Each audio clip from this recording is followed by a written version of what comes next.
నమస్కారం. ప్రతిధ్వని కార్యక్రమానికి స్వాగతం. జూలై 1 నుంచి అమలులోకి రానున్న వస్తు సేవల పన్నులకు తుదిరూపు వచ్చేసింది. పన్ను భారం పడని వస్తువుల జాబితాను జీఎస్టీ మండలి శనివారమే ఖరారు చేసింది. ఇందుకు సంబంధించిన మరిన్ని వివరాలను ఆదివారం వెల్లడించింది. జాతీయ జెండా, గాంధీ టోపీ, ఖాదీ దారంతో పాటు విభూది, రుద్రాక్షలు వంటి పూజా సామాగ్రి, ధార్మిక సంస్థలకు అందే విదేశీ సాయం, పరిశోధనలకు వాడే పరికరాలను పన్ను నుంచి మినహాయించింది.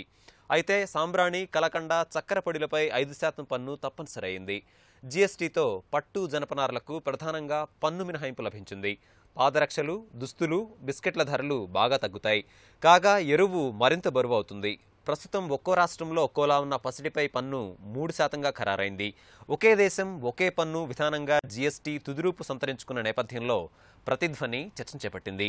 చర్చలో పాల్గొంటున్న ప్రముఖులు టి వివేక్ గారు, వాణిజ్య పన్నుల శాఖ మాజీ ఉన్నతాధికారి, తెలంగాణ పబ్లిక్ సర్వీస్ కమిషన్ సభ్యులు; వివికే ప్రసాద్ గారు, వివేకం ఫైనాన్షియల్ సర్వీసెస్ ఎండి, ఆర్థిక విశ్లేషకులు; డాక్టర్ ముప్పవరపు కృష్ణారావు గారు, చార్టెడ్ అకౌంటెంట్, ఆర్థిక విశ్లేషకులు; ఆర్ నమశివాయ్ గారు, జన్ సెక్యూరిటీస్ డైరెక్టర్, మార్కెట్ నిపుణులు.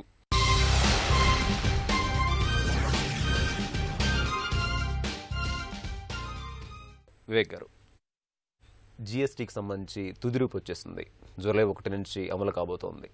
మొత్తం మీద ఇది ఒక విప్లవాత్మకమైనటువంటి సంస్కరణగా పేర్కొంటున్నారు. దీన్ని మీరు ఎట్లా చూస్తారు? విప్లవాత్మకం అనడంలో ఎలాంటి సందేహం లేదండి. ఎందుకంటే మన దేశంలో ఈ ప్రక్రియ అనేది ఇప్పటి నుంచి కాదు, చాలా కాలం నుంచి సాగుతుంది. ఒక రకంగా చెప్పాలంటే మనం చాలా ఆలస్యంగానే ఈ ప్రక్రియని చేపట్టాము. తర్వాత దాన్ని అమలుకి ఇవాళ సిద్ధమవుతున్నామని చెప్పొచ్చు. వ్యాట్ ప్రవేశపెట్టడానికన్నా ముందు నుంచే, లేకపోతే సుమారుగా ఆ టైం నుంచే జీఎస్టీ వైపు వెళ్లాలనే అడుగులు మనం వేస్తూ వచ్చాం. అయితే ఏమిటంటే ఇప్పుడు మన దేశంలో ఉన్న ఒక పెక్యులారిటీ ఏమిటంటే, ఒక ఫెడరల్ వ్యవస్థలో ఇటు రాష్ట్రాలని అటు కేంద్ర ప్రభుత్వం 2 అధికార కేంద్రాలు ఉన్నాయి. కాబట్టి ఈ 2 అధికార కేంద్రాలని మనం ఒకరినొకరు పరస్పర సహకారంతో ఒక చాలా పెద్ద ఎత్తున మన ఇండైరెక్ట్ ట్యాక్సెస్ రిఫార్మ్ అనేది తీసుకురావాల్సి ఉంటుంది. కాబట్టి మనకు రాజ్యాంగపరంగా ఉన్న కొన్ని పరిమితులను అధిగమించి కూడా మనం ఇవాళ ఈ ప్రక్రియను చేపట్టాము. అందులో సక్సెసివ్ గవర్నమెంట్స్, సరే ఇంతకు ముందున్న గవర్నమెంట్ దానికి కొంత బీజం వేసింది. ఇప్పుడు ఎన్డీఏ గవర్నమెంట్ వచ్చిన తర్వాత ఆ ప్రక్రియకి ఒక ముగింపు దశకు వచ్చాం మనం. కాబట్టి ఈ రకంగా మనం చూసినట్టయితే ఇంత పెద్ద దేశంలో, ఇంత వైవిధ్యం ఉన్న దేశంలో, భౌగోళికంగా కానీ, సాంస్కృతికంగా కానీ, లేకపోతే వనరుల పరంగా కానీ, ఇట్లా చూసినట్టయితే ఇంత పెద్ద దేశంలో ఇవాళ మనకు ఒక అంచనా ప్రకారంగా 135 కోట్లు అంటున్నారు. 135 కోట్ల ప్రజానీకం ఒకే ఒక పన్ను వ్యవస్థకి తీసుకొచ్చి ఎకానమీని అంతా ఒక ఫార్మల్ సెక్టర్కి కింద మార్చాలనే ఈ ప్రక్రియ ఏదైతే ఉందో, అది నిజంగా నేను అనుకోవడం బహుశా ఏ ప్రపంచ దేశాల్లో కూడా ఇలాగా జరిగి ఉండదు. అంటే ఇంత వైవిధ్యం. సరే ఇప్పటికీ బ్రెజిల్, కెనడా గురించి చెప్తూ ఉంటారు కానీ, బట్ ఇక్కడ మన దగ్గర ఉన్నంత వైవిధ్యం కానీ, లేకపోతే ఇంత సంక్లిష్టమైన పరిస్థితులు కానీ ఆ దేశాల్లో లేవు. ప్రసాద్ గారు, ఈరోజు జీఎస్టీ తీసుకురావడం ద్వారా ముఖ్యంగా మనం ఎదుర్కొంటున్నటువంటి పన్ను ఎగవేత అనేటువంటి సమస్యకు పరిష్కారం లభిస్తుంది అని చెప్పేసి నిపుణులు పేర్కొంటున్నారు. పరోక్ష పన్నుల విధానం జీఎస్టీ ద్వారా పూర్తి పారదర్శకంగా మారుతుందని చెప్పి మనం అనుకోవచ్చా? పన్ను ఎగవేత అంతకుముందు అంత తేలిగ్గా ఉండే అవకాశం ఇప్పుడు ఉండదు. అంటే అంతకుముందు ఏమయ్యేదంటే, పన్ను ఎగవేస్తే కనుక ఒక ఇన్సెంటివ్ ఉండేది.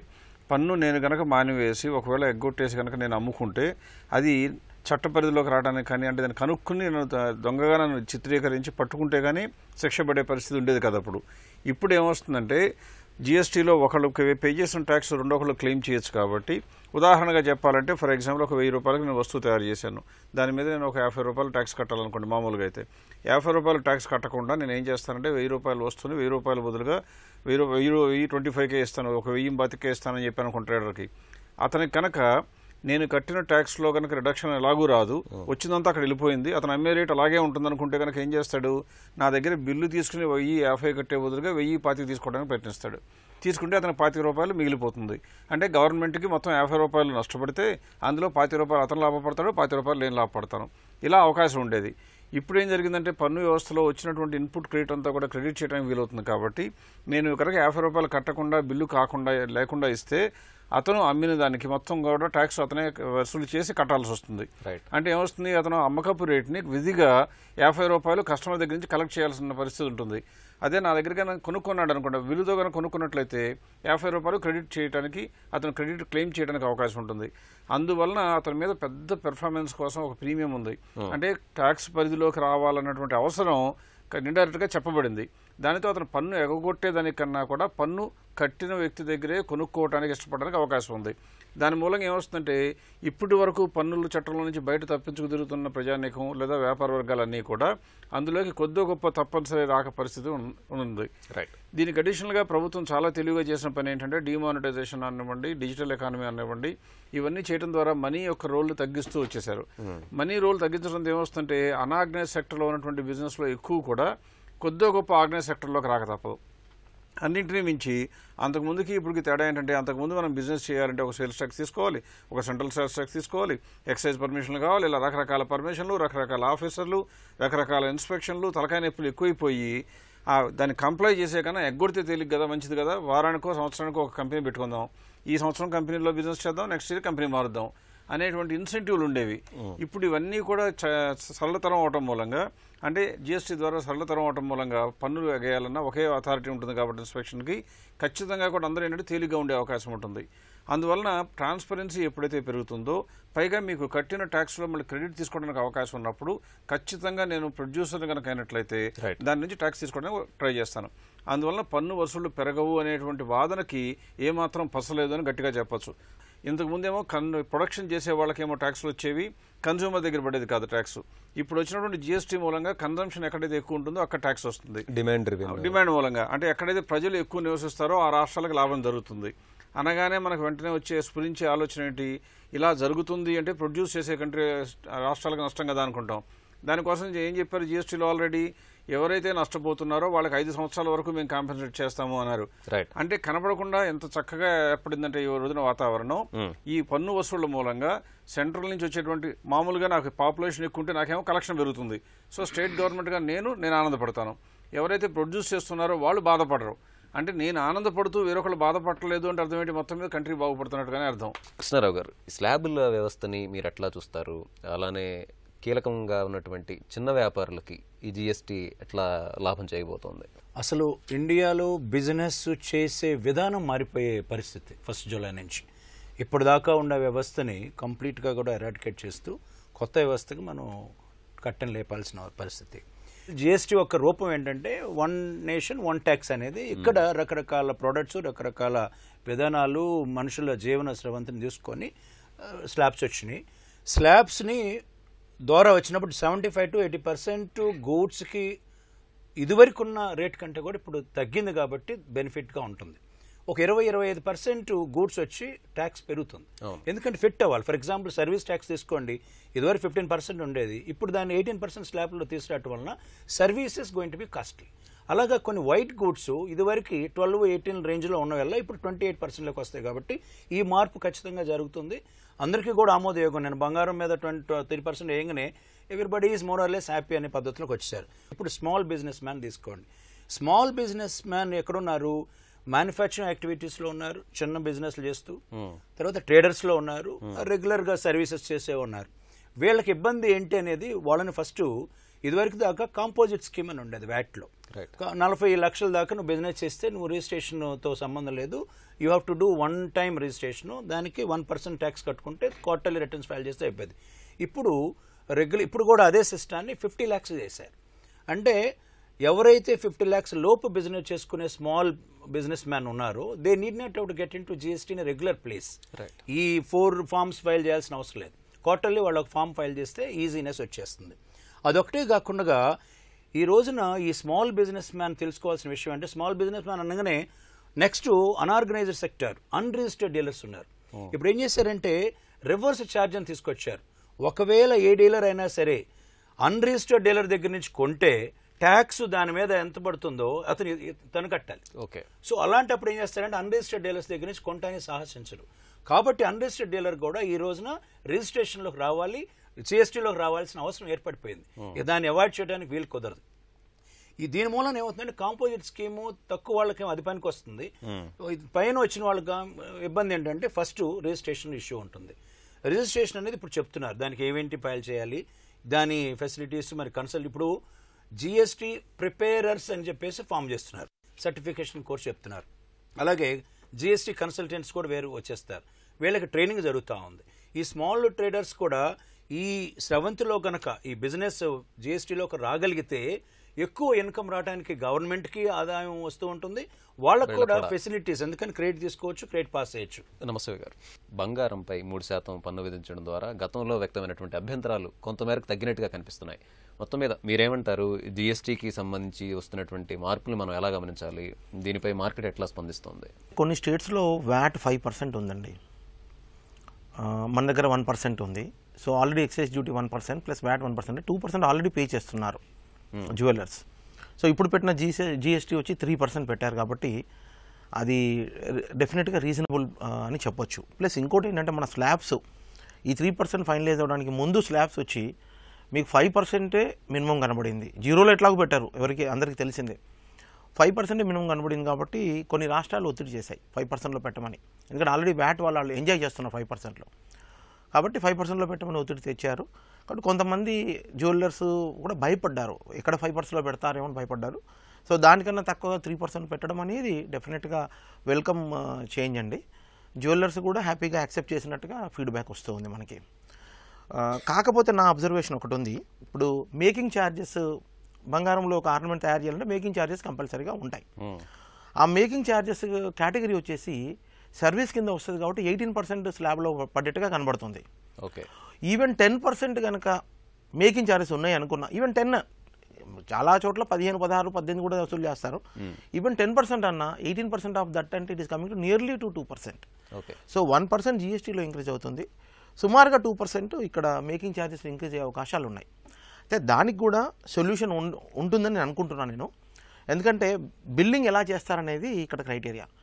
బిల్లింగ్ కనుక వాళ్ళు జ్యువెలర్స్ పర్ గ్రామే పెట్టి మేకింగ్ ఫ్రీ అన్నారనుకోండి, మేకింగ్ ఛార్జెస్ ఫ్రీ అన్నారనుకోండి, దాని మీద 18% అనేది ఇంకేం జీరో మీద అప్లికబిలిటీ ఏముంటుంది. కాబట్టి బంగారంకి అయితే అంత అప్లికబుల్, ఇండైరెక్ట్ మేకింగ్ ఛార్జెస్ అయితే కలుపుకున్నాడో జ్యువెలర్ దాని మీద 3% పే చేసినట్టు అవుతుంది. కాబట్టి అలాంటి ఒక సొల్యూషన్ ఇక్కడ వీలవుతుంది. అలా చూస్తే మీకు ఓన్లీ 1% నెట్ ఇంక్రీజ్ అయినట్టుగా కనబడుతుంది. But still it is okay, ఎందుకంటే 5%తో కంపేర్ చేస్తే 3% ఈజ్ డెఫినెట్లీ చాలా రీజనబుల్. వివేక్ గారు, కొన్ని రాష్ట్రాలు ఇప్పటికీ కూడా అభ్యంతరాలు వ్యక్తం చేయడానికి మనం చూస్తూ ఉన్నాం. వీటిని ఎలా పరిగణించారంటారు? ఆయా రాష్ట్రాలకు సంబంధించినటువంటి అభ్యంతరాలని మార్చుకునేటువంటి వెసులుబాటు భవిష్యత్తులో ఉంటుందా? జిఎస్టీ మొత్తం ప్రక్రియలోనే ఇది చాలా కీలకమైన అంశం. ఎందుకంటే మనం ఈ జిఎస్టీ అనేది మరి 1 నేషన్ 1 ట్యాక్స్ అనే నినాదంతో మనం ముందుకెళ్ళినప్పుడు మరి అన్ని రాష్ట్రాలు కూడా ఏదో ఒక కమాడిటీ మీద ఒక పర్టికులర్ రేటుకి ఇష్టం ఉన్నా లేకపోయినా అంగీకారం తెలపాల్సిన పరిస్థితికి మనం మొదలే కట్టుబడి ఉన్నాం. మొదలు గ్రాండ్ బార్గెన్ అని చెప్పుకున్నాం. కాబట్టి మరి ఏదైనా ఒక రాష్ట్రం పర్టికులర్గా తమకున్న కొన్ని పెక్యులర్ కారణాల వల్ల ఇది కుదరదు, లేకపోతే ఇది తక్కువ రేట్లోకి రావాలి అని అంటే మరి ఒక నేషనల్ పర్స్పెక్టివ్లో దాన్ని ఆలోచించాల్సి ఉంటుంది. 1-2 పెక్యులారిటీస్ ఉన్నాయి కాబట్టి మాకేదో అన్యాయం జరిగిపోయిందనే భావన కూడా సరియైంది కాదని నేను అనుకుంటున్నాను. ఎందుకంటే ఇది జిఎస్టీ కౌన్సిల్లో మళ్ళీ ఈ రాష్ట్రాల మంత్రులే మళ్ళీ సభ్యులుగా ఉంటారు కాబట్టి కొంత రాబోయే రోజుల్లో చర్చల ద్వారా దీని నుంచి ఏదైనా ఒక పరిష్కారం తీసుకురావచ్చేమో అని నేను అనుకుంటున్నాను. అది పెద్దగా సమస్య కాకపోవచ్చు. అయితే ఏమిటంటే ఈ స్లాబ్ల విషయానికి వచ్చేసరికి ఆ వస్తువుల వర్గీకరణ అనేది సరిగ్గా జరగకపోతే మనకు జనరల్ సేల్స్ ట్యాక్స్లో ఉన్న ప్రాబ్లమ్సే మళ్ళీ ఇక్కడ పునరావృతమయ్యే అవకాశాలు మనకి మళ్ళీ కనిపిస్తున్నాయి. కానీ ఈ ప్రాబ్లమ్ని కూడా సాల్వ్ చేయడానికి చాలా వరకు వాళ్ళు హెచ్ఎస్ఎన్ కోడ్స్ అంటే హార్మనైజ్డ్ సిస్టమ్ ఆఫ్ నామెన్క్లేచర్ అంటారు. ఇప్పుడు సెంట్రల్ ఎక్సైజ్ దాంట్లో ఫాలో అవుతారు. అంటే ప్రతి ప్రోడక్ట్కి ఒక న్యూమరికల్ నెంబర్ ఇస్తారనమాట. సో ఆ ప్రోడక్ట్ని ఆ న్యూమరికల్ నెంబర్ తోటే మనం గుర్తిస్తాం. సో ఆ నెంబర్కి అది ఫిట్ అవుతేనే ఆ స్లాబ్లో ఉన్నట్టు లెక్క. అది ఈ హెచ్ఎస్ఎన్ కోడ్స్ ఇప్పుడు చట్టంలో భాగంగా తీసుకురావడం వల్ల వాటికి చట్టబద్ధత కల్పించినట్టుగా మనం భావించవచ్చు. ప్రసాద్ గారు, ఇప్పటికే జిఎస్టీ కొన్ని దేశాల్లో అమల్లో ఉంది. సింగపూర్, కెనడా, ఆస్ట్రేలియా వంటి దేశాల్లో వాటి అమలు తీరుని మీరు ఎట్లా విశ్లేషిస్తారు? అలానే మన దేశానికి సంబంధించినంత వరకు జూలై 1 నుంచి అమల్లోకి రాబోతుంది. మరి ఏ మేరకు మనం సన్నద్ధంగా ఉన్నాం? సింగపూర్ అనో, కెనడా అనో, మలేషియా అనేటువంటి కంట్రీస్లో తీసుకున్నాం అనుకోండి. ఫర్ ఎగ్జాంపుల్ సింగపూర్ తీసుకుంటే సింగపూర్లో ప్రొడ్యూస్ చేసేదానికన్నా ట్రేడింగ్ చేసేది ఎక్కువ. కాబట్టి వాళ్ళు ఏం చేస్తారు, వాళ్ళకు వచ్చేది బయట నుంచే, బహుశా వెళ్ళేది కూడా బయటకే. వాళ్ళు లోకల్ కన్సంప్షన్ ఉంటే చాలా తక్కువ. అందువల్ల వాళ్ళకి ఆ మర్చెండైజ్ మీద వేసేటువంటి ఒక 7% అనో 6% అనో ట్యాక్స్ వేస్తే వాళ్ళు తేలిగ్గా ఇంప్లిమెంట్ చేయడానికి అవకాశం ఉంటుంది. ఎందుకంటే బయట నుంచి వచ్చి బయటకే వెళ్ళిపోతుంది కాబట్టి. కానీ ఇండియాలో అలా కాదు. కొన్ని వస్తువులు ఇక్కడ తయారవుతాయి, ఎన్నో సర్వీసులు ఇక్కడే పుట్టి ఇక్కడే మొదలు అవుతుంది. సో ఇటువంటి సందర్భాల్లో మనం కంప్లీట్గా దానిలాగానే ఒకే రేటు తీసుకొచ్చి ఇంప్లిమెంట్ చేయడం అనేది ప్రస్తుత పరిస్థితుల్లో అసాధ్యం. కొన్ని రోజుల తర్వాత అవకాశం ఉంటుందా అంటే ఏమో, నాకు నమ్మకం లేదు, కానీ బహుశా ఆశ అయితే ఉంది. అందువల్ల మనం కంట్రీని దృష్టిలో పెట్టుకుని కనుక ఆలోచించినట్లయితే ఫ్యూచర్లో నాలెడ్జ్ ఎకానమీ మీద, అంటే మెయిన్ సాఫ్ట్వేర్ రిలేటెడ్ సర్వీసెస్ కానివ్వండి, సర్వీసెస్ మీద కనుక గ్రోత్ రావాలి అంటే ఖచ్చితంగా ప్రభుత్వం చేయవలసిన పని ఏంటంటే ఆ సర్వీస్ సెక్టర్ మీద వేసేదాని మీద కన్సెషనల్ వ్యూ అన్నా ఇవ్వాలి. అలా కనుక చేసినట్లయితే కొద్ది గొప్ప కన్సెషన్ వచ్చి సర్వీసెస్ కాంపిటేటివ్ అయ్యే అవకాశం ఉంది. ఇక్కడ అందరూ అడుగుతారు, ఎక్స్పోర్ట్స్ కనుక చేసినట్లయితే మీకు అది ఆల్రెడీ లేదు కదా, అంటే ఆల్రెడీ కన్సిడర్ చేసింది కదా అంటారు. కానీ ఇందులో ఏమొస్తుందంటే యాక్చువల్గా అల్టిమేట్గా మీరు కొట్టారా కట్టరా కాదు, కాంపిటీషన్లోకి వచ్చేటప్పటికి నేను 10 మంది దగ్గర సర్వీస్ తీసుకుని లోకల్గా ఇండియాలో నుంచి అమెరికా కనుక సర్వీస్ చేస్తున్నట్లయితే నాకు వచ్చింది మొత్తం కూడా నేను క్రెడిట్ తీసుకోవడానికి అవకాశం ఉండాలి. ఇవన్నీ నేను పే చేశాను కాబట్టి రేట్ ఎక్కువ ఉంటే అమెరికా వాళ్ళు ఇచ్చే అవకాశం ఉండదు. అందువల్ల సర్వీస్ సెక్టర్ మీద నా లెక్క ప్రకారం కొద్ది గొప్ప తిరోగమన చర్యగానే భావిస్తాను. కృష్ణారావు గారు, దేశంలో అత్యంత కీలకంగా కాబోతున్నటువంటి జిఎస్టీకి సంబంధించి అమలు అంశంలో పూర్తి స్థాయిలో మనం దృష్టి పెట్టామంటారా? ఎందుకంటే ఎలాంటి వ్యవస్థ ఈరోజు అమలు కోసం ఉంది, మరి వివాదాలు అభ్యంతరాలు వ్యక్తమవుతున్నటువంటి నేపథ్యంలో వివాదాల పరిష్కారానికి సంబంధించి జిఎస్టీలో ఏమన్నా యంత్రాంగం ఉందా? సెంట్రల్ గవర్నమెంట్, స్టేట్ గవర్నమెంట్ కలిసి GSTN, goods service tax network తీసుకొచ్చారు. దీన్ని non profit, non belonging to non government అనే దాని కింద ఫామ్ చేశారు. ఇది ఏ గవర్నమెంట్కి వాళ్ళ ఓన్ కాదు, అలాగని ఇది కామన్ ప్లాట్ఫామ్ క్రియేట్ చేశారు. ఓకే, దీనికి మామూలుగా ఇట్స్ ఇన్ఫర్మేషన్ బ్యూరో లాంటిది అనమాట. మనం దీంట్లో నుంచి సెంట్రల్ గవర్నమెంట్ షేర్ చేసుకోవచ్చు, స్టేట్ గవర్నమెంట్ షేర్ చేసుకోవచ్చు, ఫ్రంట్ ఎండ్లో ట్యాక్స్ పేయర్ షేర్ చేసుకోవచ్చు, బ్యాక్ ఎండ్లో ఇన్వెస్టిగేషన్ డిపార్ట్మెంటు, బ్యాంక్స్, ఆర్బీఐ మొత్తం సమస్త సిస్టమ్ కూడా దీంట్లో నుంచి ఇన్ఫర్మేషన్ తీసుకొని స్టేక్ హోల్డర్స్గా దీన్ని కంప్లీట్గా ఉపయోగపడుతుంది అనమాట. అది వాళ్ళ strong point.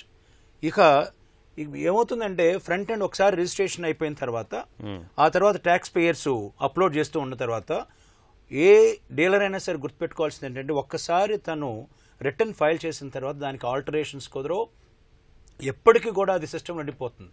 Billions of transactions ఈ సిస్టంలో లోడ్ అవుతూ ఉంటాయి. ఇది అందరికీ ఉపయోగపడుతుంది. ఇట్స్ కామన్లీ అవైలబుల్ అనమాట, దాన్ని రిజిస్ట్రేషన్ చేసుకొని యూజ్ చేసుకోవడానికి. ఫస్ట్ పాయింట్ అంటే government has become a tech savvy government. మొత్తం కూడా ట్రాన్స్పరెంట్గా, పేపర్లెస్, కంప్లీట్ కూడా ఐటీ ఇన్ఫ్రాస్ట్రక్చర్ క్రియేట్ చేశారు. ఓకే, ఇక్కడ నుంచి మనం దానికి అలవాటు పడాలి, కానీ దానికి మనం ఏం మార్చుదామంటే కుదరదు అనమాట.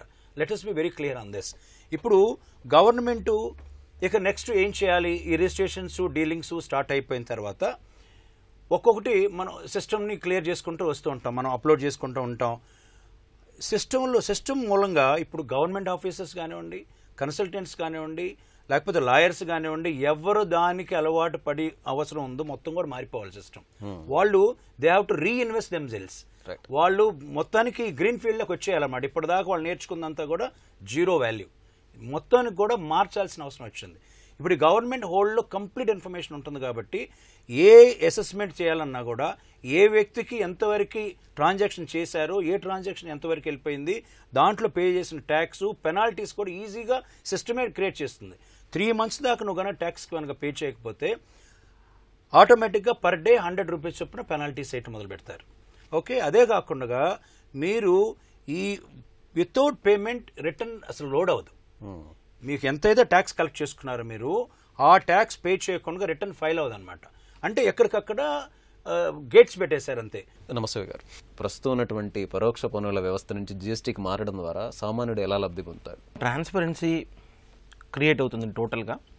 తర్వాత కలెక్షన్స్ అనేది బాగా పెరిగే అవకాశాలు ఉన్నాయి. జీడిపి సుమారుగా 1.5 to 2% వరకు కూడా పెరిగే అవకాశాలు ఉన్నాయి. అంటే సుమారుగా 30% ఆర్ లిటిల్ ఓవర్ 30% కూడా కంట్రీకి ఇన్కమ్స్ వచ్చే అవకాశాలు ఉన్నాయి. ఎప్పుడైతే అంత గవర్నమెంట్ చేతిలో అంత ఎక్స్ట్రా ఇన్కమ్స్ ఉంటాయో తప్పకుండా దాన్ని మళ్ళీ పబ్లిక్ పైన కొంత అంతకాకుండా కొంతనే ఖర్చు పెట్టే అవకాశాలు ఉంటాయి. ఇరిగేషన్ ప్రాజెక్ట్స్లో కొంత పెట్టారనుకోండి, పంటలు బాగా పండితే ఆటోమేటిక్గా ఇన్ఫ్లేషన్ అనేది తగ్గడానికి అవకాశాలు ఉన్నాయి. కాబట్టి అల్టిమేట్గా ఇక్కడ ఏంటంటే మరీ ఎక్కువ పిండకుండా మరి ఎంత మీరు తీసుకోగలుగుతారు, తీసుకున్న డబ్బు మీరు ఇలా వాడతారు.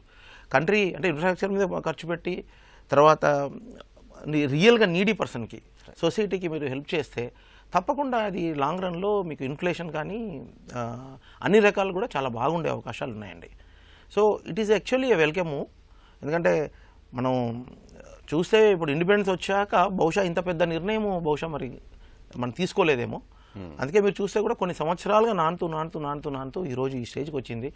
అన్ని స్టేట్స్ని కలుపుకొని వెళ్తే కానీ ముందుకెళ్ళని పరిస్థితి. అందరినీ కలుపుకొని వెళ్ళారు, వాళ్ళకి అవసరమైతే కాంపన్సేషన్ ఇస్తున్నారు.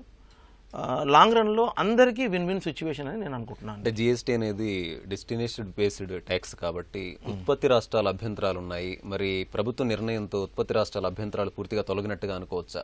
అంటే వాళ్ళు 5 years వరకు కాంపెన్సేషన్ ప్రామిస్ చేస్తున్నారు కదా. కాబట్టి ఏంటంటే ఇప్పుడు ఈ డైనమిక్స్ ఎలా మారుతాయో చెప్పడం కష్టం అండి. అదే కామన్ మ్యాన్ నేను చెప్తున్నాను. నా అబ్జర్వేషన్లో ఏంటంటే స్టేట్ టు స్టేట్ చాలా రెస్ట్రిక్షన్స్ ఉన్నాయి. సో ఇవన్నీ కూడా పోయి ఒక country, single country and single tax రావడం అనేది దీనివల్ల అందరూ బాగుపడతారు. మేబీ 1-2-3 quarters ఇబ్బంది ఉండొచ్చు, ఎందుకంటే ఇది షిఫ్టింగ్ పీరియడ్ కాబట్టి కొద్దిగా ఇబ్బందులు ఉండొచ్చు. తప్పకుండా కొంత కలెక్షన్స్ కూడా తగ్గొచ్చు 1-2 quarters. బట్ లాంగర్ పీరియడ్ చూసుకుంటే బియాండ్ 2 years చూసుకుంటే ఐఎమ్ వెరీ కాన్ఫిడెంట్ జిఎస్టీ వల్ల ట్యాక్స్ రెవెన్యూస్ బాగా పెరుగుతాయని అనుకుంటున్నాను. జీఎస్టీ ఫలితాలు స్పష్టంగా కనిపించడానికి 3 సంవత్సరాలు పడుతుందన్నది నిపుణుల అంచనా. అలాగే ద్రవ్యోల్బణానికి రెక్కలొచ్చే ప్రమాదం ఉందన్న హెచ్చరిక కూడా వినిపిస్తోంది. ఈ పరిస్థితుల్లో రేట్ల సవరణ, మరికొన్ని విధి విధానాలను ఖరారు చేసేందుకు జీఎస్టీ మండలి ఈ నెల 11న మరోసారి సమావేశమవుతుంది. ఇది నేటి ప్రతిధ్వని. నమస్కారం.